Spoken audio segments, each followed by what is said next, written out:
খুব কষ্ট করে বানিয়েছে স্যার। প্রাচীর টপকে স্বপ্ন পূরণ। টাকিতে দেবকে সামনে পেয়ে আবেগে ভাসলেন মহিলা অনুরাগী।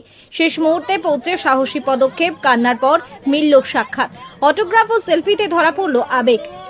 উত্তর 24 পরগনার টাকিতে রাজনৈতিক প্রচারের মাঝেই ধরা পড়ল এক আবেগঘন মুহূর্ত। অভিনেতা সাংসদ দীপক অধিকারী ওরফে দেবকে এক ঝলক দেখার আশায় ভিড় করেছিলেন অসংখ্য অনুরাগী। তাদের মধ্যে ছিলেন এক মহিলা অনুরাগী, যিনি বহুদিন ধরে দেবের একনিষ্ঠ ভক্ত। শেষ মুহূর্তে সভাস্থলে পৌঁছে তিনি দেখেন প্রিয় তারকা প্রায় চলে যাওয়ার প্রস্তুতিতে। সেই সুযোগ হাতছাড়া হতে না দিয়েই টাকি এরিয়ান ক্লাবের মাঝে মাঠের উঁচু প্রাচীর টপকে ঝুঁকি নিয়ে নিচে নেমে আসতে তিনি ঘটনায়। কোথা থেকে আসলে? আমি 3 নম্বর স্টেশন পাড়া থেকে এসেছি, হাসনাবাদ। দেবকে দেখতে এসেছিলে? হ্যাঁ। আর কি মানে হঠাৎ পাঁচিল টপকালে কেন? আসলে আমাদের হাসনাবাদে যাওয়ার কথা ছিল, কিন্তু আমাদের হাসনাবাদে যাওয়ার সম্ভব হয়ে ওঠেনি। তো খুব তাড়াহুড়ো করে এসেই শুনছি দেবটা চলে গেছে। পাঁচিল টপকে লাভ ভয় লাগনি যে পাঁচিল টপকে পড়ে? আমার সব ভয় চলে গেছে যেই শুনেছি দেবটা ভেতরে।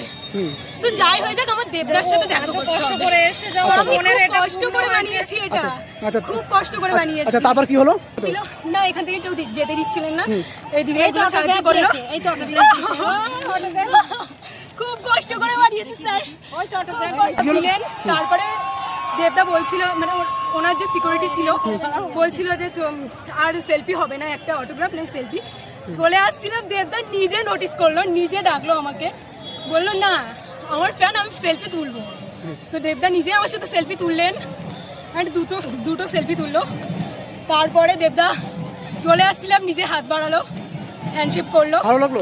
দেবদা মাই লাভ, দেবদা মাই লাভ। বেলার ক্রাশ। দিল, এটা কি রেখে দেবে?